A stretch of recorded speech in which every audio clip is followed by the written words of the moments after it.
Hey there, everyone, and welcome to your year ahead video for Sagittarius in 2025. In this video, I'm going to take you through the major planetary hits that are going to affect the different houses for you in 2025, as we have so many planets entering in new signs and then exiting out of those new signs and back into the old ones. So for everyone in 2025, there's a lot of this energy of sort of stop starting, and so a big part of 2025 is introducing to these new energies. And in this video, I'm going to help you navigate what that's going to look like for you next year. Now, before I get into those details, I would just like to make a quick announcement, and that is next month, being November 23, I am holding a one-day workshop in Brisbane on the astrology of 2025.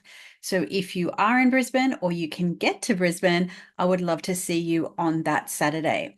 I'm going to put a link in the description of the video below so you can jump on my website, have a look at the details, and if you can make it, it would be really great to see you there.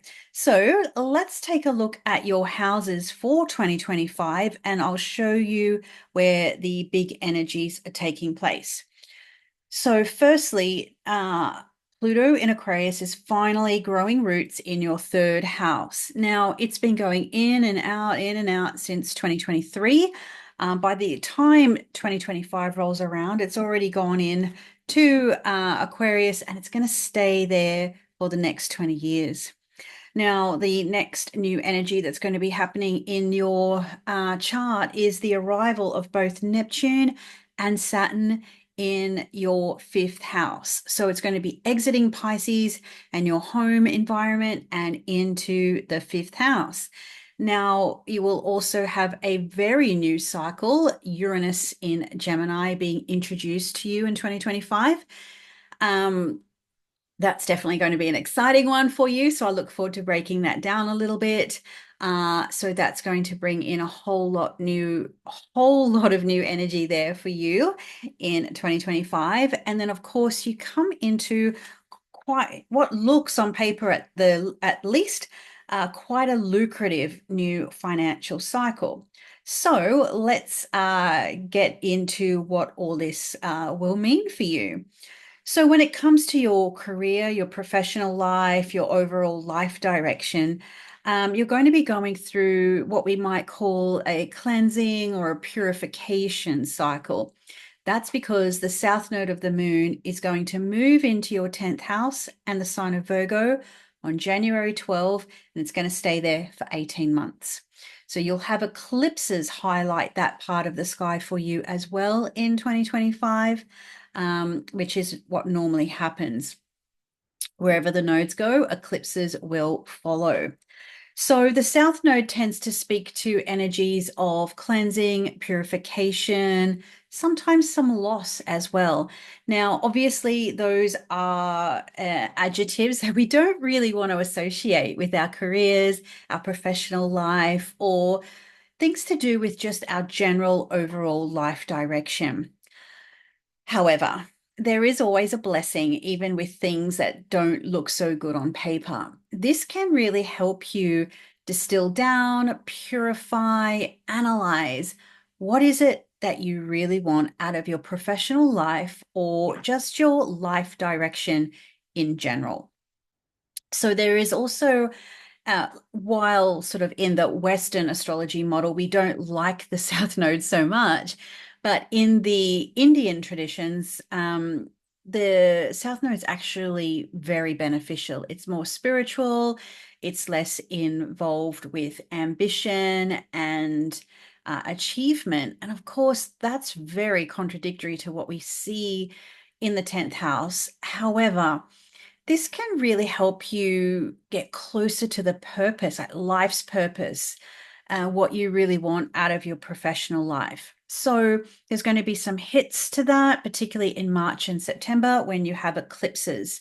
So overall, what I would recommend on the approach to this cycle is start to apply concepts of critical thinking, to this area of life, as opposed to just winging it and hoping for the best, which is something that, Sagittarius is not immune to. When it comes to money, there's quite a bit of action there. Firstly, you're going to be spending the first part of the year developing more confidence with money. This is because of Mars pushing through Cancer and your eighth house, but also retrograde. So up until February 2024, February 24, 2025, you might find that the topics of shared resources become an issue. So this might be money that you share with a partner in life or in business. It might be money that you earn, owe, invest. Those types of issues may come into the fore. Until the end of February, this part of life is going to feel frustrating. It's going to bring delays. Things will go along swimmingly well, and then all of a sudden they grind to a halt and feel almost insurmountable. That's just the nature of Mars retrograde. So do expect the frustration and the delays to occur. A deal might fall through. Stuff to do with a business partner, a life partner may fall through as well. Things will take longer than you expect, hence the frustration. And you might find that if you're involved with a partner, business, personal, or otherwise, they also could be a problematic influence when it comes to the shared resources that you both have. So Mars retrograde is definitely going to be itchy scratchy in that area of life, but it's also going to help you get maybe more clarity around the stuff you share with other people. So that can be the financial stuff, the energetic stuff, the emotional stuff, and just those entanglements that you share, the concept of who is investing into you and who is taking from you, who you choose to invest into versus who you choose to take from. So we do share these weird entanglements with people, even if they don't seem to be quite obvious from the get-go. So whatever happens in the first couple of months of the year, you'll have until the end of February through April to really get things back on track and back the way that you would ideally like them to be. Now, my advice is to just really grind through that potentially emotionally fraught Mars retrograde time. You might want to rage quit. You might want to throw in the towel. You might want to give up. But if you can show a little bit of that Cancerian tenacity, if you can get your little pincer thing and cling on to something that's really valuable and really important, or that is a priority for you, you will get the benefits and the blessings as Jupiter arrives in Cancer from June 10. That's a once in every 12-year influence, and you'll get that for a solid year. Now, this is a very golden and a benevolent energy to come through one of your financial sectors.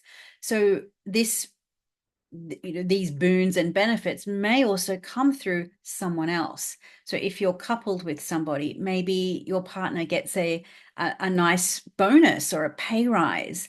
Maybe a partner in business is doing really well, and you can also be the beneficiary of some of their progress and some of their efforts.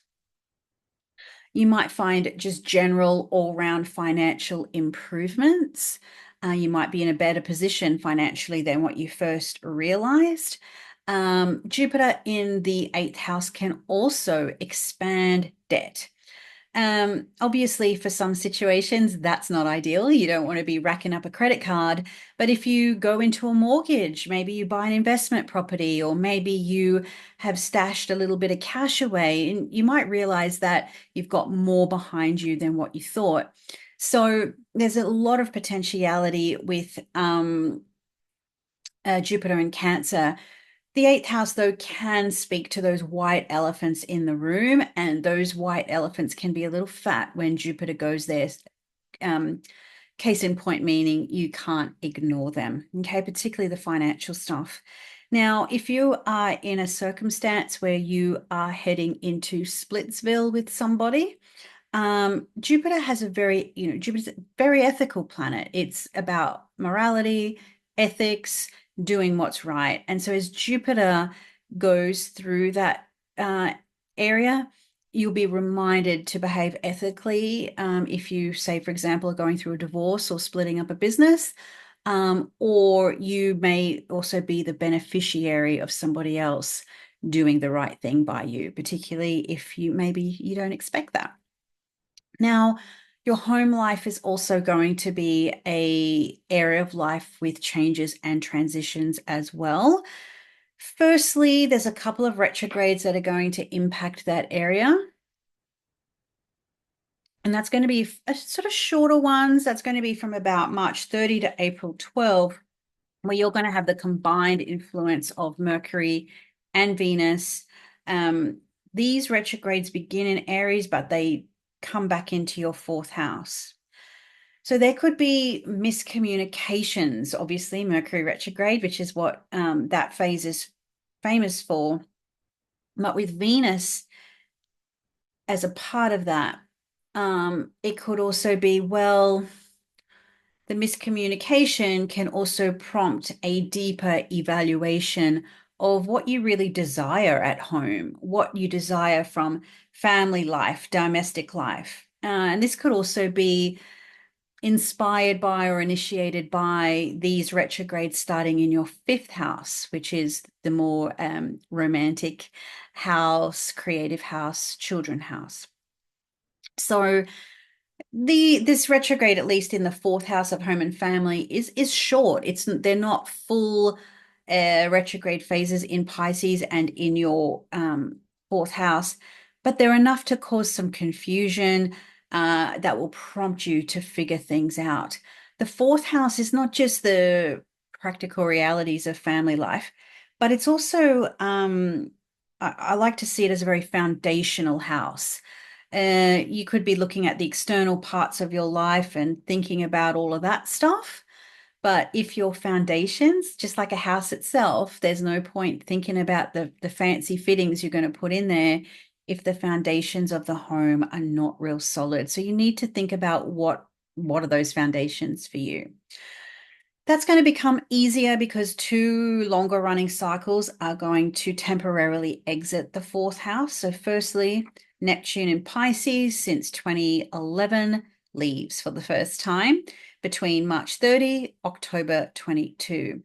So those months, because obviously Neptune's going to come back into Pisces, so those months, which is a good chunk of the year, it's going to help you get a bit of clarity back. Okay, a little bit of clarity around your home life, because it has been a little foggy, a little confusing, a little bit nebulous for quite some time now. So you might be reminded, what did I actually dream about? What do I really want in my domestic situation? And does that still matter? Do I still have the same dreams, same desires that I had when Neptune first went in there back in 2011? So those are the sort of questions you might be thinking about. So obviously Neptune's going out, and then you'll have until about January 2021 through until then you'll have until January 2021 to think about all of that domestic stuff, because then Neptune will be coming back, and then you'll get to renew that vision. Now, Saturn has first arrived in Pisces in March of 2023, and that can bring a restructuring process to your foundations. It's almost like Saturn comes along, are the pillars solid? Do I need to reinforce some of the structural components of said house? So that's going to start to wind down, and you're going to get a break, a little bit of a reprieve from that May 25 through to September 1. And so the middle of the year, you're going to be sort of relieved from some responsibilities, some obligations, and just, it feels lighter. That said, you know it's not over, but there will be that sense of home life feeling less heavy. And that's going to really help you figure out, well, what do I actually want in my home life? Do I still want to continue being responsible for that? Do I still want to hold XYZ as a obligation in my life? So for some people, this could represent needing to downsize their home. Maybe you've got grown children and they've left. Maybe you've got older parents and you need to take them in or on board. Maybe you have separated from somebody and that's changed your living situation. So there's a lot of different ways that can play out. You'll have to sort of personalize that for yourself a little bit. But the middle of the year, March to October, then May to September, it's going to feel very refreshed, very renewed. And you, with that clarity, you can get back to, what are my domestic dreams and what do I really want in that area of life? Now, relationships is a very exciting cycle for you in 2025. In fact, it's kind of exciting now because you've got Jupiter in Gemini already. And so Jupiter is your patron planet. So your planet, Jupiter, is in the house of relationships right now. And that's been there since I think May of 2024, and it'll be there until June 10. So that's an exciting cycle, that magical, uplifting, enthusiastic, buoyant, expansive nature of Jupiter has come into your relationship sector. So you might be increasingly curious, more willing to explore what relationships are, what they mean to you, whether it is a current relationship, a new relationship, or maybe you're single and trying to figure these things out. Now, Jupiter in Gemini, curiosity is going to be key. Getting curious about relationships in general. It might have something to do with your perspective on relationship that can be shifted or altered or changed through being curious. Maybe you've just been winging relationships throughout your adult life, but maybe now it's this idea of maybe I actually have to learn about them and figure out my ethics and morality and values in this area of my life. You might decide to get more curious about your own partner. You might restore a sense of cohesion and unification together if you have been a little bit, off the rails in a sense. So overall, it's a cycle about you extending yourself to other people or another person, depending on your status, with more curiosity, more open-mindedness, as opposed to thinking there's just one way to do XYZ. There could be multiple ways to do something in a particular relationship. Now, the really big influence that's coming through next year, or 2025, is the arrival of Uranus between July and November. So that is going to really radically reshape relationships for a 7-year period. You get a taste of that in 2025.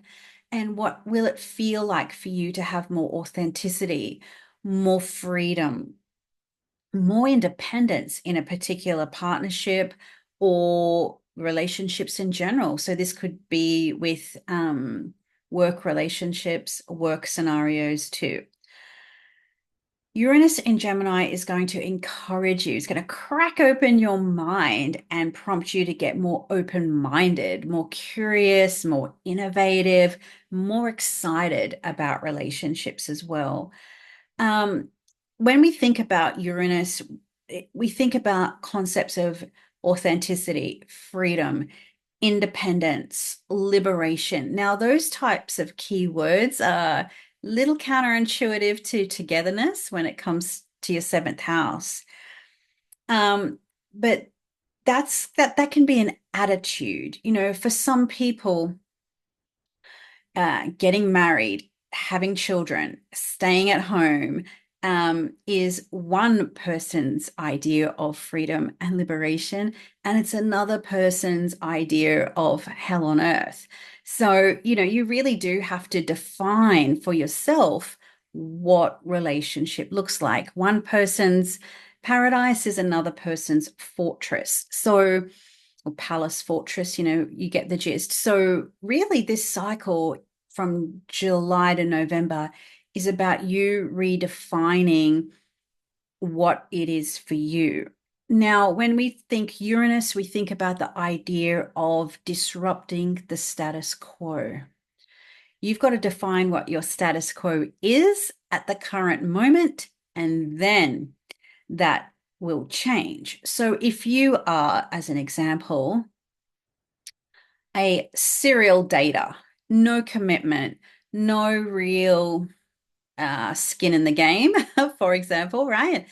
Uranus comes along, shakes you up a bit, awakens you, and you realize, I need something different. So for you, it could be a total 180 and you get in a really deep, committed, serious relationship.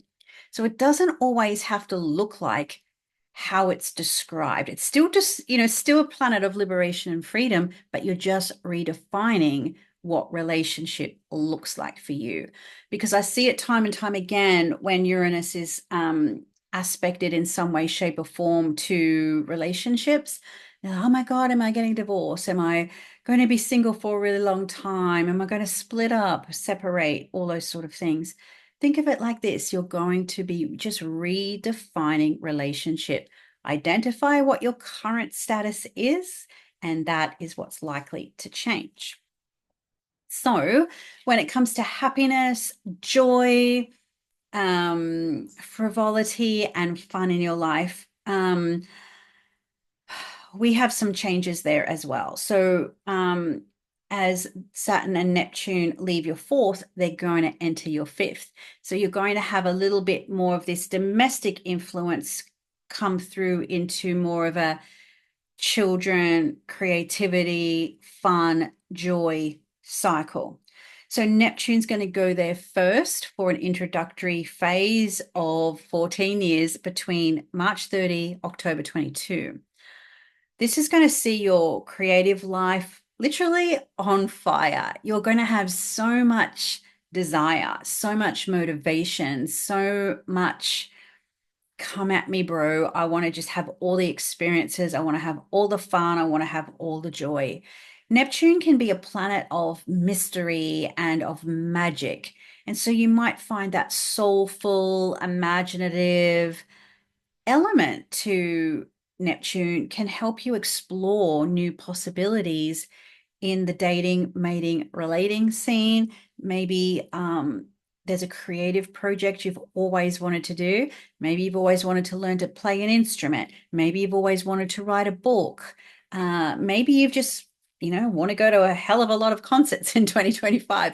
Whatever it is, you're just going to feel the pull of Neptune into more joy, into more pleasure, into more happiness. That could be, overdoing it too. So that's, a thing when Neptune goes through the fifth house. There's difference to kind of having a good time and getting lost in the good time. So that's just a little caveat there for you. But at least for the first part of Neptune's cycle, you're going to have Saturn there for 2.5 years. But the first part of the cycle, May 25 to September 1, 2025. This is going to help you get serious about what makes you happy. So again, rather than just winging it, just being spontaneous or easy come, easy go, Saturn comes into the fifth and actually asks you to commit to joy. It sounds like an oxymoron. I get it, but why not schedule or make joy a priority, like you might do a medical appointment, business stuff, work stuff, or the other general runnings? Why couldn't you make a date night with your partner in the schedule? What about getting some structure into family time, joy time, or just the things that you like to do? Rather than sort of having the attitude, oh, when I have time or when I get around to it. So it's almost having structured play or structured creativity. So if you've got a big long-term project, for instance, we often like writing a book. Sometimes it can be, oh, when I get around to it or when I feel inspired. But with Saturn in there, this year's about practicing the structure. And it doesn't sounds like a bit of a bust. I get that, but that's how you actually get things done rather than getting too lost or too in the ethers of Neptune. So commit to joy, concretize an area of interest, something that you didn't like before. You might discover that you do. Commit to that. Treat happiness, joy, having fun, just like any other priority in your life. Now, the last one, travel, discovery, learning in general, really in terms of the big hitters of 2025, it's Pluto. It's already there as the year begins. Pluto in the third house for 20 years. This is a bit of a weaker influence for you, unless, of course, there's a lot of aspects to be made by Pluto or you have planets in the third house for yourself. But overall, the third house is a very strong self-development area of life. Learning, writing, communication, your daily rituals, and you might really want to change and transform those. So it kind of leans a little bit into Saturn in the fifth, where if you want to bring some magic and real change on the daily basis, Pluto can help you do that. In life, we tend to look to the big things and the big hits in life, but oftentimes we find that life is just the sum of the days. And Pluto in the third can help you really transform those days. So you might decide to make some real rituals in your daily life that can really change and transform you. Now, your local environment may change too during this cycle. Um, Situations with your siblings, cousins, neighbors, that could be something. A relocation of what your local area looks like, and that might be prompted by the needs of your children. Your local neighborhood might change because, say, for example, your child moves into high school or needs a different school for whatever reason. You might change your local environment because your relationship status changes and you move house for that. So there could be other people because of the energy in the fifth and the energy in the seventh that changes your local environment, changes your daily sort of habits and rituals as well. Um, and you might just find those changing dynamics with your siblings as well, which can kind of bring up some stuff for some people. Okie dokes. Well, I hope that really helped you just sort of think about where the big planets are going in 2025. I know it can be a little overwhelming and confusing because they're kind of going in and out, in and out. And we're so used to talking about Pluto in Capricorn, Neptune in Pisces, and Uranus and Taurus. Sometimes it can be hard just to even get our heads around these longer cycles moving into new signs and new houses. So I do hope that was helpful for you. And I'll leave it here for now. So if you like the video, please like it, leave me a comment. What are you looking forward to most in 2025? And I look forward to seeing you in another video real soon.